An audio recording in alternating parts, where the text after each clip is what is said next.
Welcome back to The Link, everybody. It is a Thursday morning here, and we are talking to more amazing people in our island community, doing amazing things for our island community, and also in a lot of ways giving of themselves. Sharing your spirit, sharing your creativity, sharing your unique view of the world.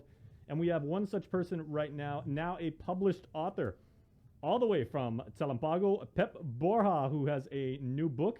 Pep, half a day, and welcome to you. We also have Victoria Lola Leon Girl with UOG Press in the Zoom room. So to the both of you, we welcome you guys to the Link family, man. We're so happy to have you. Half a day, Jason. Thanks for having me, man. Half a day. Thank you so much. All right, good morning. So Pep, I just want to get started with you because this is your baby, right? Whenever you put a book together, some people would say, it's catharsis. I'm sharing something I went through, my thoughts, my feelings. I'm bearing my soul. Other people would just say, it's a creative outlet and everything. Putting this book together, what can people find inside? And as a creative person and everything, what did this mean to you to actually take your thoughts, your feelings, and actually put that on paper? So when in writing, these poems in this book, I wanted to try to write something that like anyone could identify with. I wanted to write something that was accessible and at the same time personal. And I think that's why I chose to write a lot of the poems, and make them about intimacy and love. I think that those are things that everyone has experienced and like longs to experience. And so, I try to make the poems kind of speak to those type of feelings that anyone could empathize with. Very cool. So, do you feel like you were actually able to, in reaching out to other people and saying, these are things that I feel and I feel like could help you? Do you feel like you learned a lot about yourself, or maybe more about, your fellow man by doing this? Because I know a lot of authors actually say that they're like, wow, I tapped into something deep inside me, and now I actually kind of understand the human condition a little bit better. Yeah, I think that, for me, like writing and creativity in general has always been cathartic and has always been essential to me when like dealing with personal struggles. Mm-hmm. I find that putting feelings, into words on paper helps to sort of wrestle and navigate and cope with certain difficulties. Sure. And I think that once you get that out and onto a space where you're able to see it outside your head, you're sort of able to rearrange those thoughts and use them to make something worthy and beautiful. Was this emotionally exhausting for you to basically, take all of this and then channel it? Man. Yeah.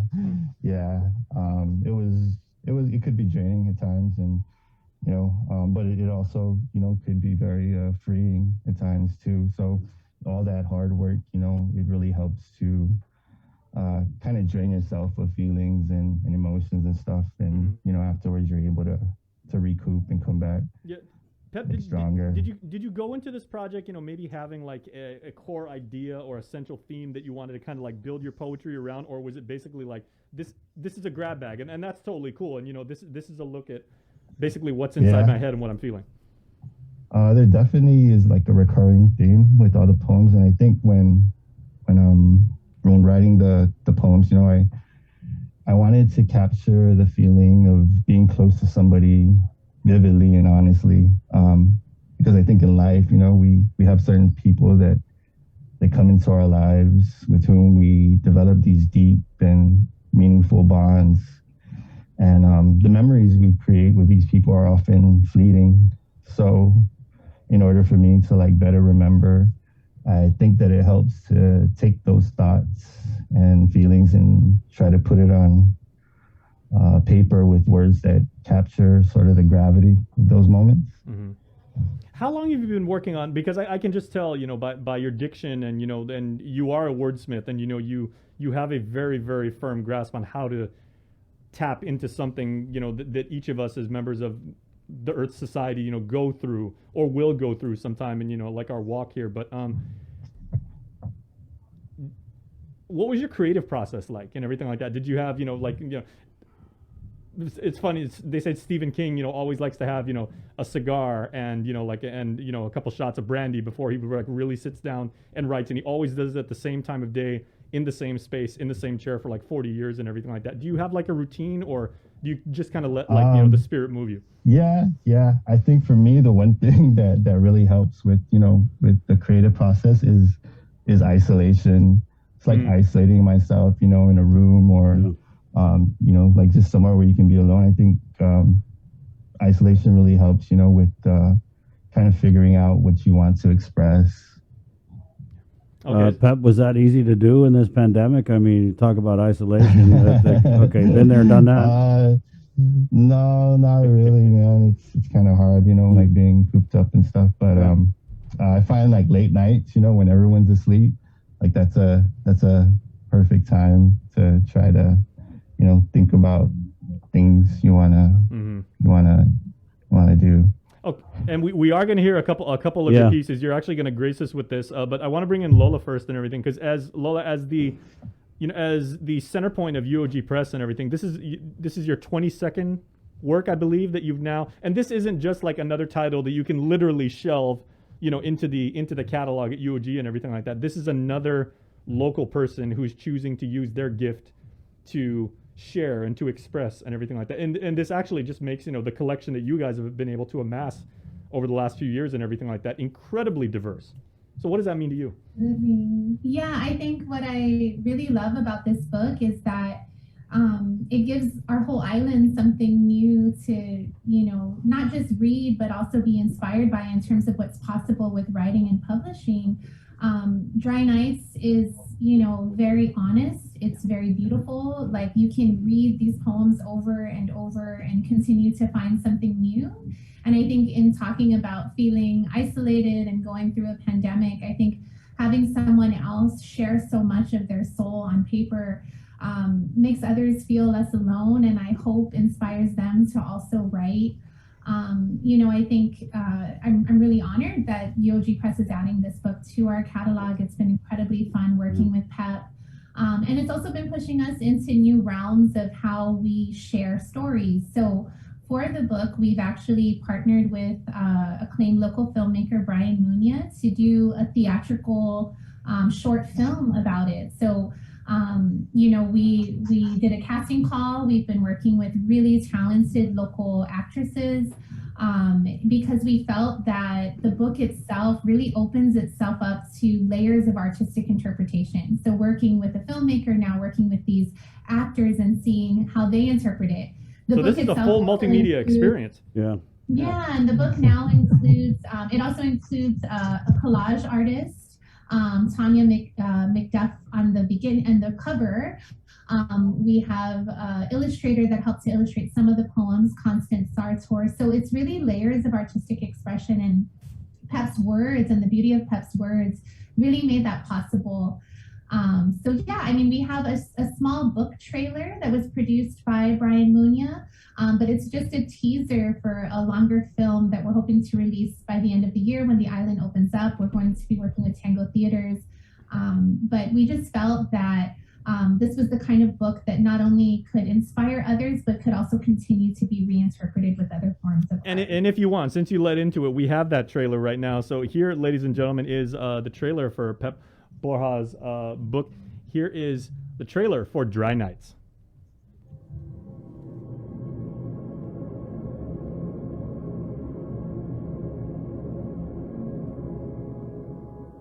I wish I could have seen you, lovely and white.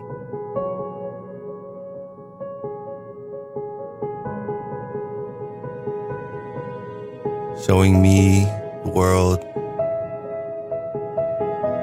eyes wide in the flickering street.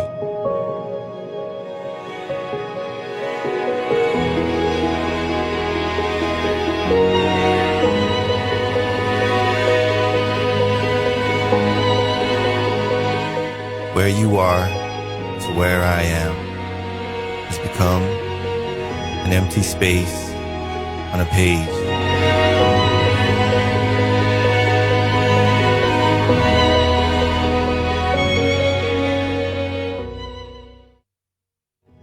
empty space on a page.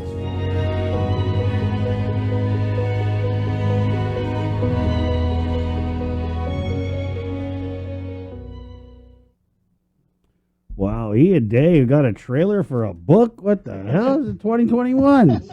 What I want to know is who is Hollywood gonna cast as Pep himself? Right. I'm thinking Colin Farrell, Tom Cruise. Actually, there is a Tom Cruise from Talampago. Yeah, so not that Tom Cruise. Yeah, we could get Tom Cruise. I want to read one, Pep, and I know you're going to read a couple here, but there's one here that I kind of liked. You came out of the bath sopping as the sun hit you naked, and you became my waterfall. The morning ran past the curtains, languid at the headwater, and your hair, shimmering fern, reminded me of bird's nest unfurling.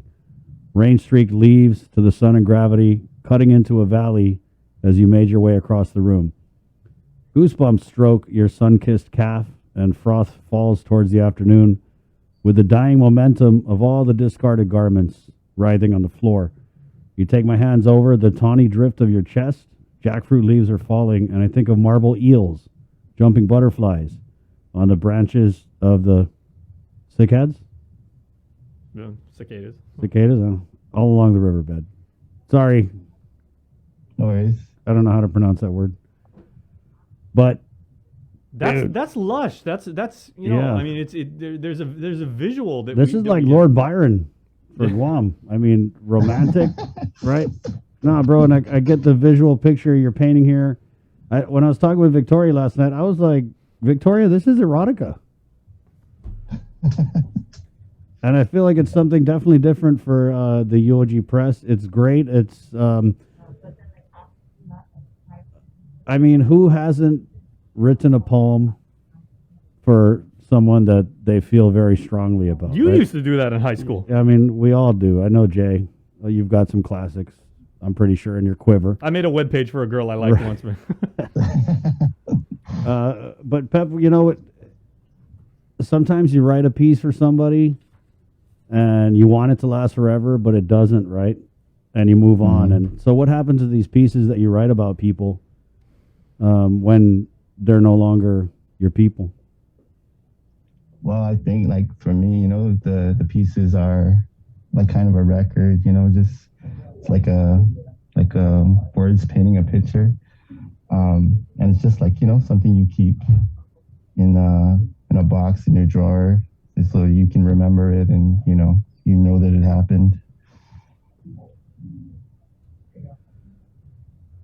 When you write these, and obviously a lot of these are about somebody, does that someone know that you write these pieces about them? No, not really, man. I don't like to put a name on a piece or let anybody know I wrote it about them. Pep, if I may, I know you're actually going to read them, and we'll be so honored if you'd share your poetry with us literally in your own voice. But this one really spoke to me. So if I may, and this is from Dry Nights, Pep's book called Blue Bottle. Right? I just think the allegory and the words are so beautiful. So here, Blue Bottle. The weight of the sky made you feel like a jellyfish floating on a riptide that came quiet as I slept, and doubt beached on the coast, choking the plankton in our dreams, with tentacles that stain the eastern sand indigo. I felt the sting, and the sky turning its eye on me, turning the water beneath me choppy in the gravity of your burn, and crimson on my skin, fluid in the pelagic drift of your voice strokes, snaring all my words. Yeah, dang. You've been to the beach a couple times. I can tell. You should share this with us. And you know what I take from that is someone with obviously not only an expansive vocabulary and a gift for weaving an incredible tale, but also just someone who sees the world in a completely unique way. And I think that's an amazing gift. Like how have you been able to develop like this? Did you even know that like your thoughts and your visions, your perspectives of the world were a little bit different than everybody else's in positive ways? I've always kind of been like, sort of a wallflower, and I've always, had had times where I've kept to myself. So I think, just like, being like that, you kind of sort of develop this imagination and this way of looking at things. And for me, writing has always, like since I was in middle school, always been something that I've wanted to be good at. So I just try to use writing to kind of reflect the way I see the world. Very nice. Okay, so we're gonna let you get ready for your reading. We'll give you about a minute, but I want to bring Lola back in once again because Lola, Pep has very generously. There's also a point, to all this. It's art, but then he also wants to do something and give back to the community through this project. Can you tell us about that? Yeah. So, as we know, this month is dedicated to raising awareness about suicide and suicide prevention.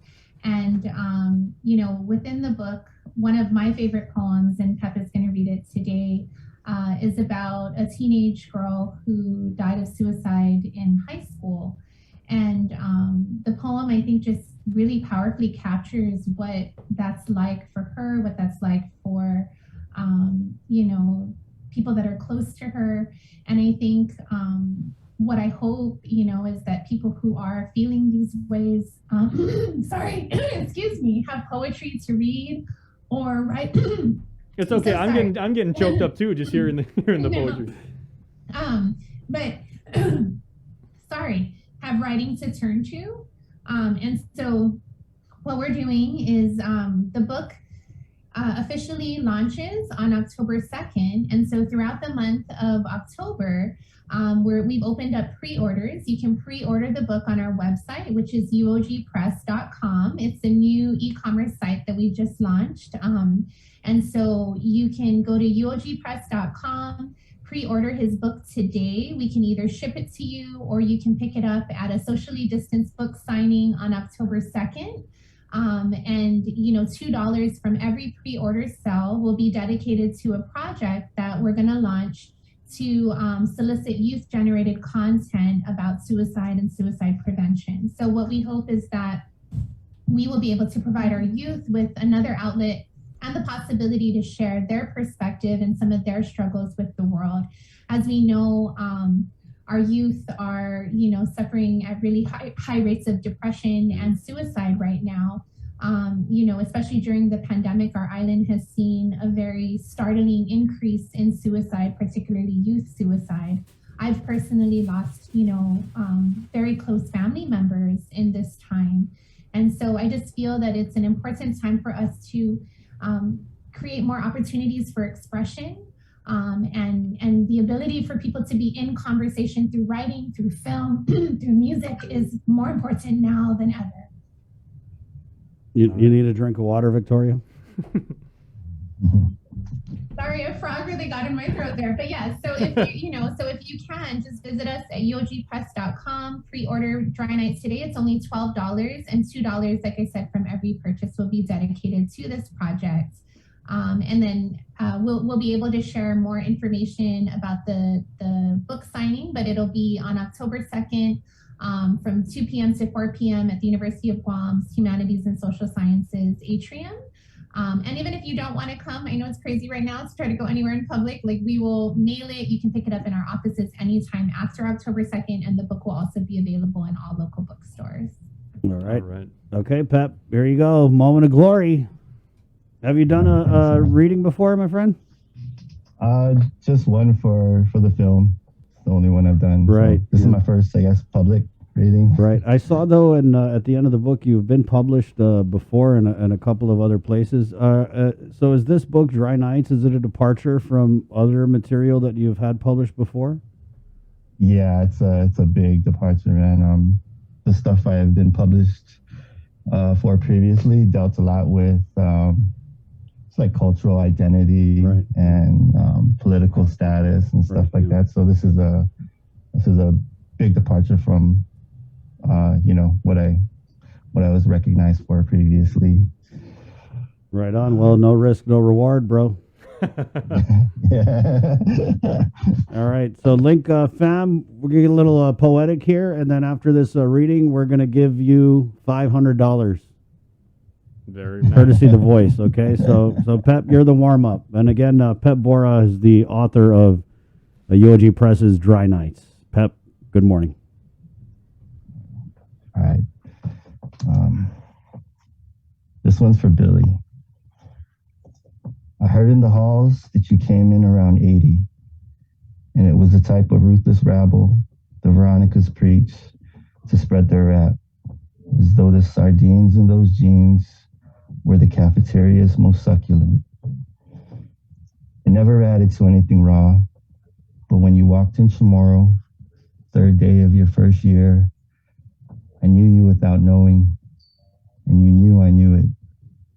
From that point on, the language in class was old and easy, and it felt like we'd speak in that sweet tongue forever. When I look back, I see hazy cuts of you in the back seat, and you're always 15 and smiling, with a soft black bob that none of them wore, and the bangs to your cheeks held just above the ear, with the bright blue clips you bought after school at Townhouse. You were always in bloom that way. I recall the verse between the suite. You showed me the branches they stripped, and I showed you mine. Back and forth, ours tangled, twisted, confused, and sad. And in our rhyme, we sang a storm that flooded the hallways and drowned out the drone. For a moment, we were branching past the front gate, the parapro too slow to contain our outward drizzle. If the September rains never came to wash away the summer, we might have made it to my car, parked across the winter's distant street. It's still there, under the petrified banyan, the passenger seat of my heart, always empty for you. It was December when you last called. You were second year, me a fourth. I was out somewhere, wasting time away. And now that line rings lonely forever. Days later, the whispers came back, but all I could see were brown bruises where the scarf burned your neck. At your viewing, I couldn't come to your casket. My shame kept me stained in black on a pew in the back, and I died inside as the Veronicas walked by. Thanks, guys. Wow. I never know what to do after they read a poem. Are you supposed to clap? What's the protocol, Victoria? Because I know that's not really a clapping piece, Yeah. but wow, I'm floored. Yeah. You gotta do that jazz thing. That's so. Hey, it's the bee's knees, man. I gotta tell you that was such a beautiful passage, and you wove it so well. But the one part, honestly, that got me, I started tearing up, was when you said, because I went to public school, right? I was up at Sanchez, and when you said, the passenger seat in my heart is always empty for you, I was, oh man. Yeah. I like the part about seriously, I mean, that immediately took me back. Imagine to be that young as we were, and to be so carefree, and yet to deal with such heavy stuff. the part I liked, Pep, was the stained in black and a pew in the back. Yeah. That was good. You have one more piece you're going to share with our audience, right? Yeah, I got one more. Whew. Okay, this one's called On Paper. Quiet will come, and the seas between us will coalesce. I'll lean into your spaces to taste your smell, latching on to me. Come a little more, and I'll take the stain from your skin to give you new blues, swimming, sliding, hiding inside me. I'll lay you on paper, bearing all the shades I keep at night, drawing you over, soot and salt, and the pen's permanent caress. Thanks, guys. Wow. Yep. Were you serious about that, Victoria? That's what we do? Wait, it's okay. If there isn't an emoji for like this, somebody watching right now, break out Microsoft Paint and let's make some emoji. Make an animated GIF of all of us doing this, because Pep, you've certainly earned it. You know, with your Thanks, art man. and with Appreciate it. your honesty. And thank you so much for sharing with us this morning. Good stuff. We Victoria, absolutely support you, brother. good luck, Pep. Thank you, Thank man. you. Keep it up. Thank you, Yeah, Chris. and Appreciate it, congratulations man. again. Thank you, Jason. Victoria, let us know when you got another one coming out, and we'll get you on. Absolutely. Si sus maasi. And we'll keep I'll you go back. posted as well on the film showing. Right on. So thank you for having us. Thanks for having us, guys. All right, Pep. Hey, stay safe, guys. Wow, I still got the feels, man. Yeah, It's like yeah. the passenger seat in my heart. Yeah. Well, that piece for Billy. Yeah. Yeah, deep. The way he painted the picture of kind of like high school, Yeah. right, and then ending on the funeral. That was a lot. 9:56. Quick break, guys, and $500 will be given. Yeah, we need a minute. Yeah, listen to some commercials, everybody. But Yeah. Chris and I gotta commiserate. Somebody must be cutting onions in here because I tell you what. We'll be back with more of the link next. Good morning. We got your 6 at 6 a.m.